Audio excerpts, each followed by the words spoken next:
Hello and welcome to another Iceberg video. Today we are going to talk about the best of NCS in 2025. For those who saw my mid-year video, I'm sorry in advance if this feels all too similar. There were not very many songs from the entire second half of the year that felt like they even tried to contend for this list. Not to say the list as a whole is bad or relatively much worse than the other two I've made, but a lot of it does feel predictable this year, mostly with proven talents, but a couple of first impressions and one-offs that stood out. Just like last time, the top 10 consists of one track per artist, and it will be originals only.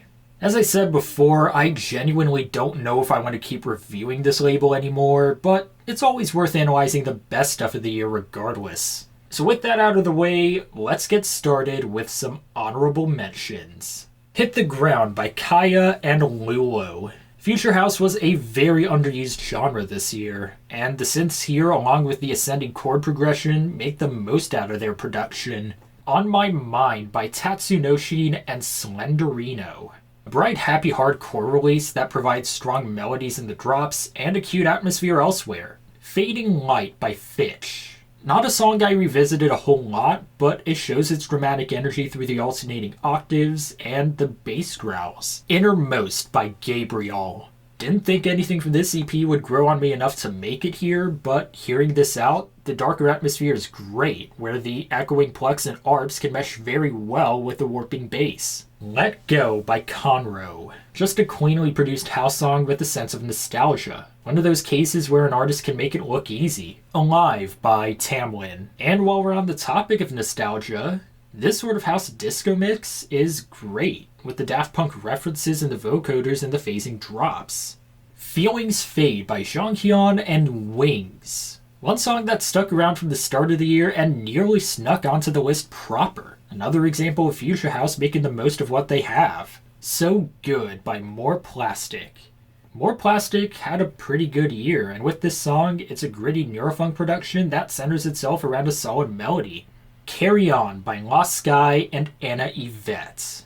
I love the concept of the drops here. It goes for a back and forth between wildly stuttering vocals and heavily echoed ones. And lastly, Just a Minute More by JJD and Division 1 featuring Halverson.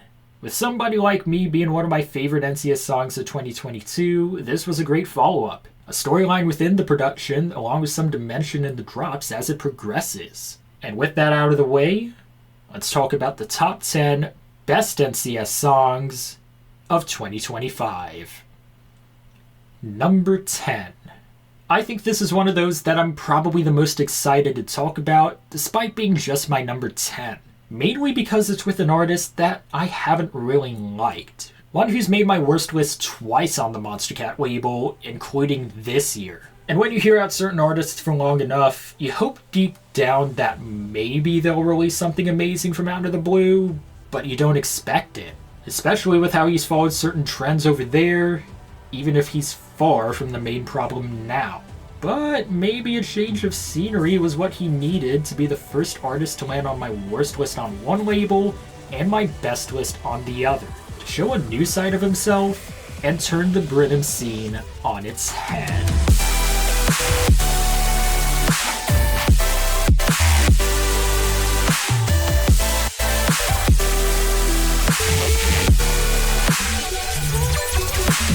Wales was an artist that could showcase an interesting personality in a lot of his releases back then, and even a couple within the Britnum influx on Monstercat. It felt like that personality there lost a lot of luster from 2022 onward, especially given how he experimented with other forms of dubstep and even trap and future bass on both labels before then. And with this song, while it does carry similarities to Tidal Wave, maybe it just hits different on a label that, understandably, doesn't push this brand of dubstep anywhere near as much. If there's one issue with the Britnum influx that Wales exposes here, it's how one-dimensional most of that has been, along with just being flat-out annoying. And this song finds a necessary balance between melodic and heavy that so much of that influx was missing. The first drop provides a great melody and a charm in its compressed sound, and even with the heavy drop, it's actually grown on me since the middle of the year. Not only staying on beat, first of all, that is very important, but having an aggressive, digital, and yet still cohesive sound selection to make it stand out. I have no clue what to expect from here, but for once, I can say this. Congratulations, Wales. I'm proud of you. Number 9. I was debating this one.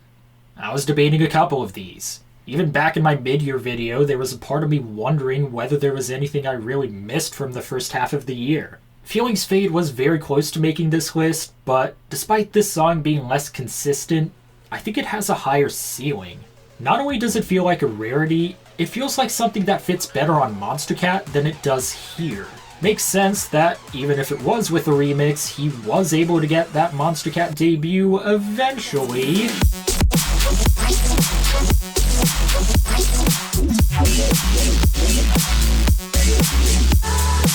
It was only a matter of time, even with how rarely he releases here nowadays. Evan Maxwell always seemed like a special talent from first listen, and this was another example of how he can showcase his creativity. The best way I can describe this song is that it feels like a collaboration between Fool and probably Ace Aura. I think the reference to Fool is more obvious due to the mid-tempo structure. Like a lot of other Evan Maxwell tracks, this will waste absolutely no time in taking you on an adventure. The first melodic drop is there to set the stage before moving on to the first of the heavier drops, which is probably my least favorite part of the song. The warping robotic vocals feel all over the place, and it's the main reason why this isn't higher. But even within that drop, there are a couple of ear candies to take note of that can add on to the story within the song. And I mentioned Ace Aura as well because of that second drop, where the color-based elements provide a massive switch up in the production, and it finds its full circle moment where the main melody from the very first drop concludes the song. One of the first of multiple gems from the start of the year that eventually found a way to stick around for me. Number 8. If you saw my mid-year video, you shouldn't be surprised with the next 4 here. There wasn't a massive change within the top 10 since, but to be fair, I did say a lot of these songs felt clear-cut for the year-end anyway.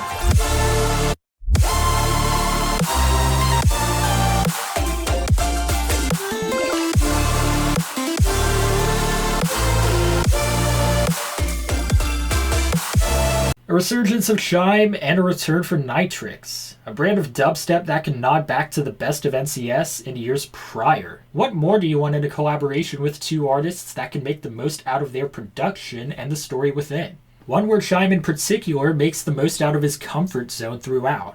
There's a lot of space in the break for Nitrix's vocals where the instrumentation around them finds some dramatic flair.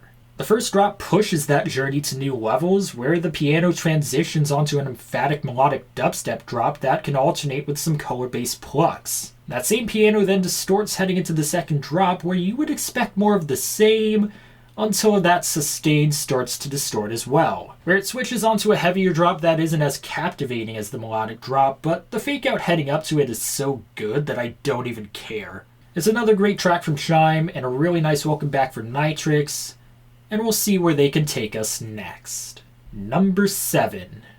I love giving credit to Progressive House songs as a Progressive House producer myself, but this is one of the songs that influenced my own style and production over the course of the year, and quite possibly heading into the next few. A lot of artists, myself included, rely on something bright and saw-oriented when it comes to the lead stack. Some artists within, like Larza, Arlane, and Neil Martorell, were able to find pretty distinct styles or tones of their own. I think if you hear them out enough, you'll be able to sense it. But I'll admit, that is a side of the production I tend to overthink, and this song may have exposed that.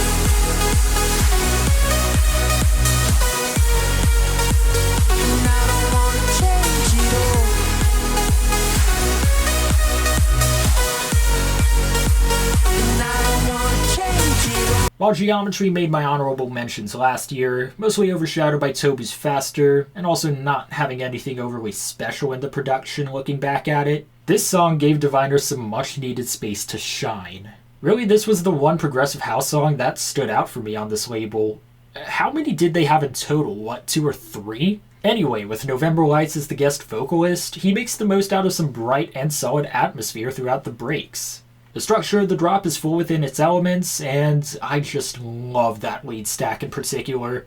It feels like it combines onto one main instrument, and it's just so clean in the mix. And given that lots of other progressive house tracks rely on those brighter lead stacks, this is one style that's often underappreciated. Given that progressive house in general hasn't gotten as much of a push as it deserved, I'll take what I can get. Number 6. I'm surprised this didn't fall back further. Again, the second half of the year only had a few songs that felt like they even wanted to contend for this list. But even then, even if I have talked about them before, this was something that had to stick around.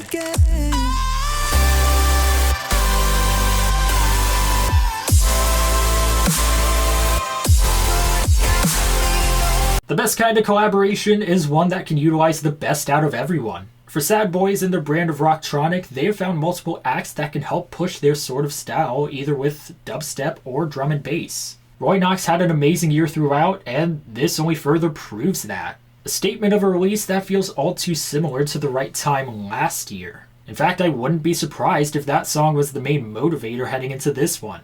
With the halftime triplet dubstep, it's a slower pace that aims to be as emotional as possible.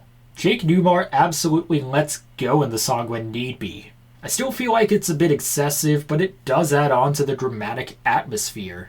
And of course, the production.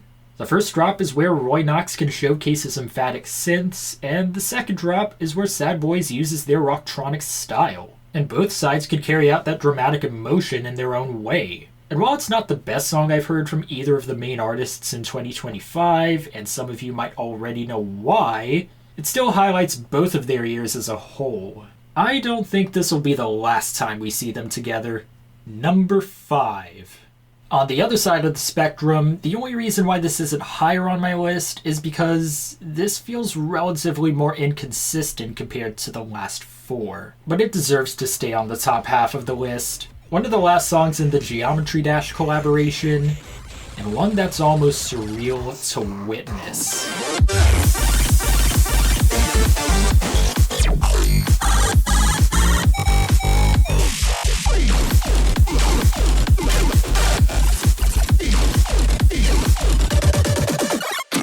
This was a complete game changer upon first arrival. A wake-up call and a statement for NCS at the time with how creative all of it was. The theme around it fits incredibly well with Geometry Dash, but also stands out on its own. From its thematic melody that opens and closes the song to the scheme within the build-up, there's a lot to offer at just about every point of it. The first drop is pretty spectacular, with the frenetic arps and warbles alternating with the synths and some video game sound effects as well. It showcases how Complextro can be special within its production and theming.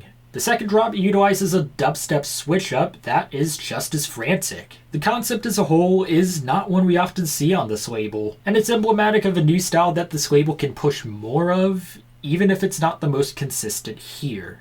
I'm really not sure if MDK has anything else planned for this label, but there's already a lot worth taking in. I think I might need a new controller now. Number 4. And we're finally onto the songs that were actually new. And here, yeah, this guy was one of the most consistent artists since 2024, maybe even 2023, and he felt like one of the few who actually cared about this year. And given that this was released on the Arcade sub-label, it could signal a new spark over there. A new sunrise, maybe.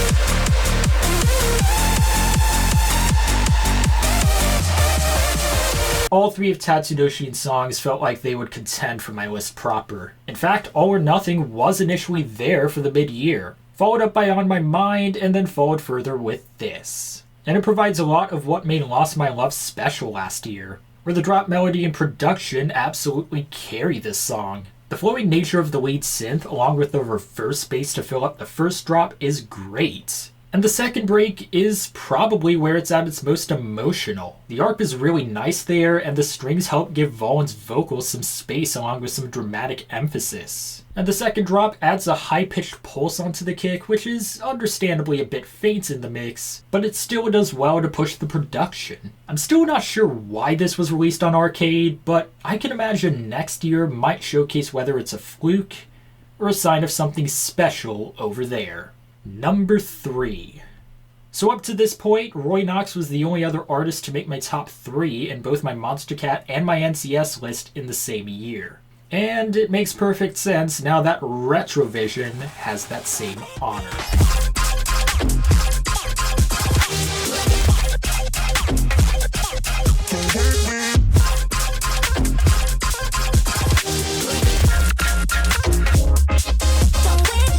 As last minute as it feels, you can't really go wrong with Retrovision on the label. Often he's gone for a cheerful future house style, especially here, but this time he's gone a bit experimental, but in a way that still makes a lot of sense somehow. In part because a lot of what he does best is showcased throughout. At first, it flows like it could just be another house track, especially as the synth kicks in. But it's the first drop where that ultimate switch up hits, going for a sort of mix between trap and color bass. The closest comparison I can think of is either Sharks or Paper Skies, with the color bass elements a bit more watery and high-pitched, but still very creative. I could see this working as a switch up for live sets too. The break has a little more space after the drop though, as does the build up. And the house drop I think is better than the first drop, using the chord progression but also alternating it with various elements under a softer percussion to what he's done before. The plucky elements are especially great and are able to accompany the synth as well as find space of their own. And really it's more of Retrovision's usual style, which is probably one of the best ways he could have wrapped up the song. The last hurrah of the year, and perhaps a desperate one, but still a great one. Number 2. Over the past couple of years, there was something I said about a certain genre that has aged well. In 2023, I said happy hardcore deserved more of a push, and we got Lost My Love in 2024. And then I said we could maybe use some more Lavender Circles on the label, and it led to this. And what's even more ironic is that the same artist who made that happy hardcore song in 2023 nearly tops the list 2 years later.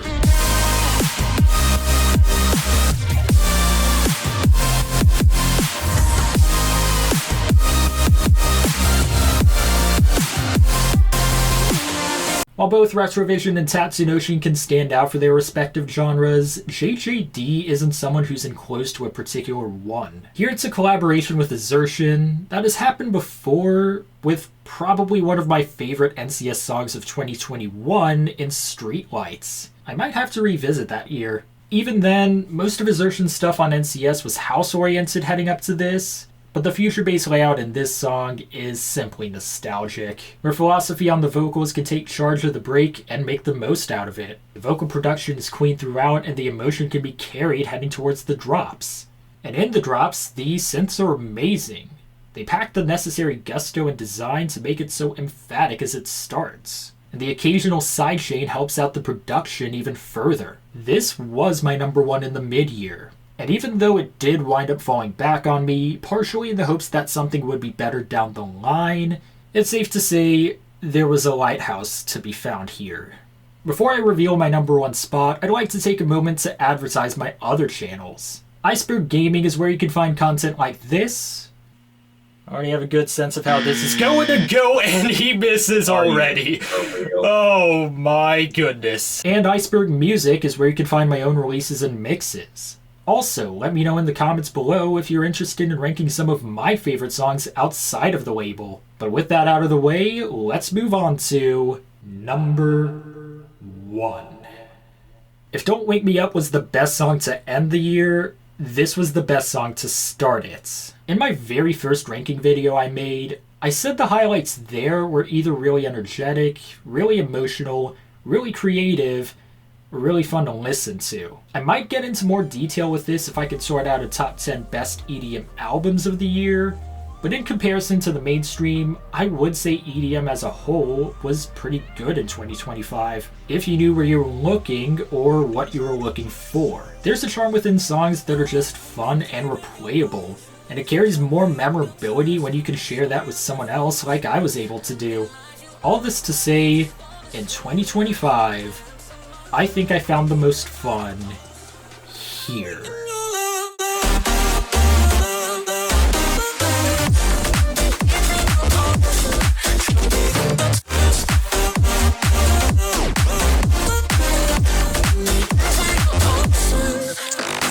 Can we please give Future House more of a push heading into next year? Most of it has either been led by proven talents or hidden gems from more unexpected areas. I remember saying that I was surprised that it was this high in the mid-year, but now that 2025's over, I can safely say this was for real. It was a complete first impression for Shawnee that may not be overly extravagant, but it is excellent with what it does. From the flute sound in the background of the break, to the synth pads around it, even the vocal is solid and meshes well with everything else. In the drops, the vocal chops are assisted by punchy synths and a groovy bass line, and the main elements there can alternate with each other and find their own space. The structure of the break then combines with the pacing and energy of the drums as a post-drop. That is Future House at some of its best. I can understand it's not the most expected pick. When you look at or look for the biggest talents, usually it's the star power that can overpower the competition. On the surface, it might not be the most flashy or experimental, but it's simply the one I revisited the most. Representing a trend that NCS often doesn't go wrong with, and one that they should never go away from. That is what makes Ocean by Shawnee the best NCS song of 2025. And that'll wrap up this video. Let me know of your favorites in the comments below. And if you guys enjoyed, feel free to like this video and subscribe to the channel. And I'll talk to you in the next video.